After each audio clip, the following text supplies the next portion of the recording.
Em bom português, se nós ganharmos as eleições para 2026, o tema número 1 do nosso mandato será a declaração de guerra ao crime organizado, será a transformação da concepção do crime organizado como organização terrorista. Nós precisamos libertar 25 milhões de brasileiros que estão presos na mão do crime organizado. A direita brasileira é um bando de oportunista, e eu volto a repetir, se o Bolsonaro entrar numa banheira, esses caras todos morrem afogados.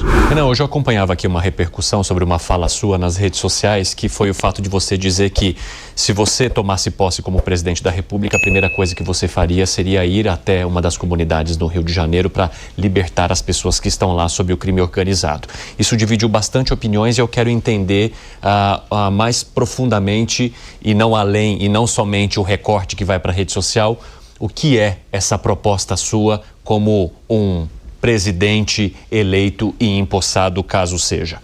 Em bom português, se nós ganharmos as eleições para 2026, o tema número 1 do nosso mandato será a declaração de guerra ao crime organizado, será a transformação da concepção do crime organizado como organização terrorista, trazer para o Brasil o conceito do que é conhecido lá fora como direito penal do inimigo, do jurista Günther Jacobs, a ideia do direito penal de terceira velocidade, que já é muito discutido lá fora e que inclusive tem influência no direito americano, na Europa tem, que é a ideia de você tratar alguém que recorrentemente comete crimes e que sequer aceita a lei pátria como sua lei, como um inimigo. Portanto, o direito tem que ser rápido com ele, as leis penais têm que ser rápido, o processo penal tem que ser rápido e as punições têm que ser muito duras. Mas aí você vai depender de outros poderes, né, dos quais você não teria influência. Naturalmente, mas se a população decidiu eleger um candidato de um partido nanico, que recém surgiu, e ele chegou à presidência da República, com certeza a campanha foi gloriosa, e esse será o tema principal desse mandato. E nesses 100 primeiros dias de mandato, que os presidentes da República costumam contar com o beneplácito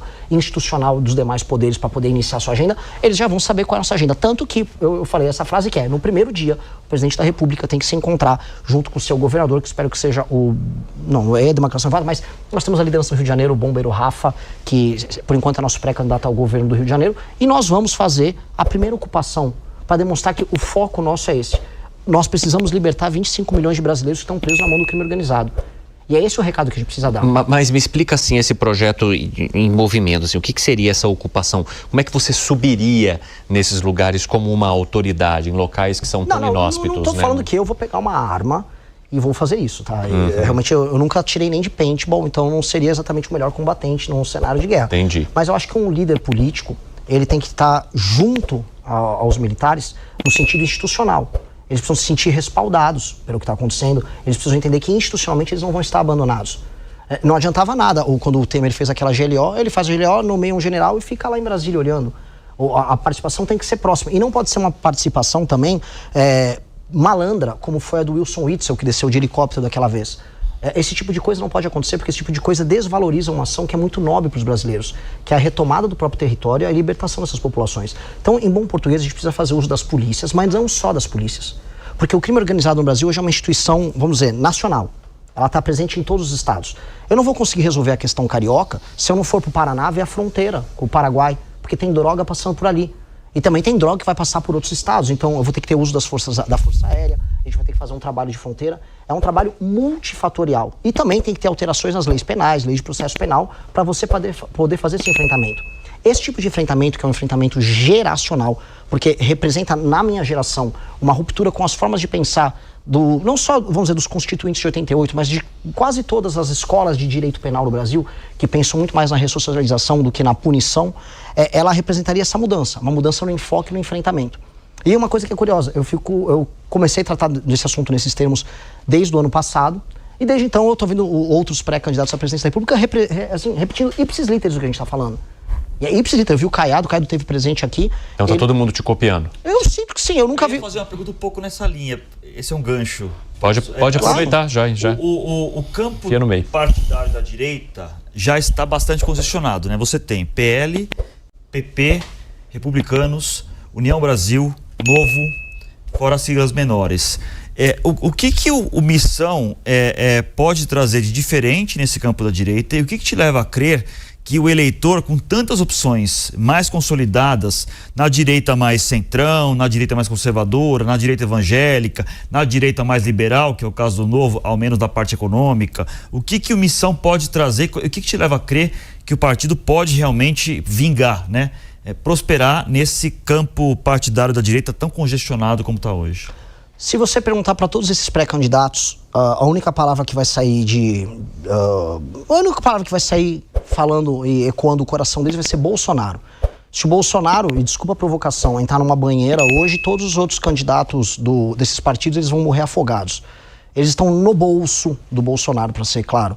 Todos eles falam que a primeira ação que eles tomariam quando ganhasse a presidência da República seria anistiar o Bolsonaro. Quer dizer, o Brasil cheio de problemas, a gente está partindo para um colapso das contas públicas para 2027, 2028, todo mundo sabe que vai ter esse colapso.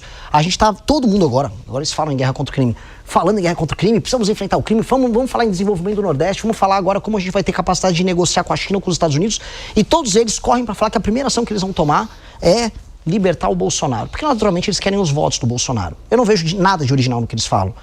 O Ratinho veio falar recentemente em guerra geracional e substituição geracional dentro da política brasileira, que é literalmente o nosso discurso.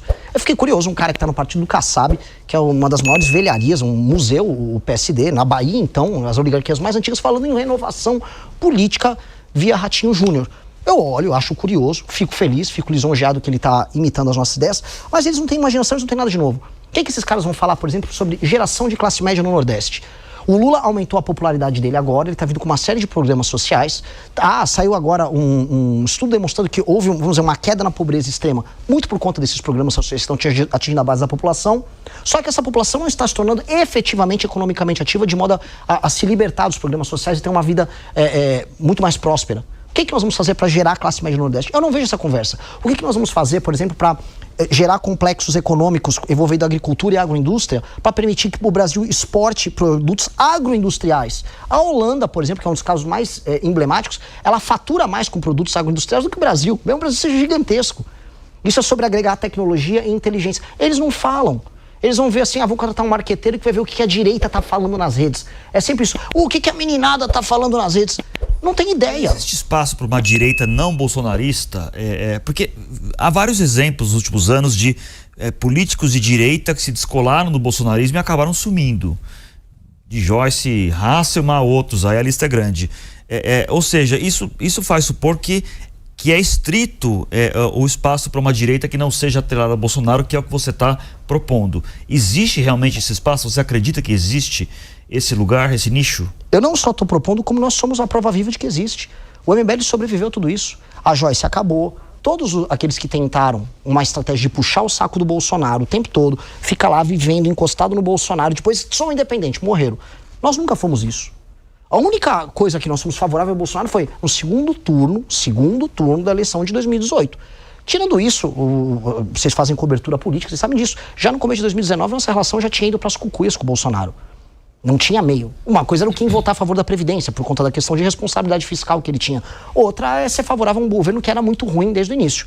Nós sempre fomos anti-Bolsonaro, no sentido de entendemos o Bolsonaro como um homem fraco e um traidor. E ele vem provando ser isso ao longo da sua história. Ele é muito persistente. Há uma resiliência em ser fraco, em ser traidor no Bolsonaro. Isso aí ninguém tira dele. É um mérito mesmo. O cara é resistente nisso.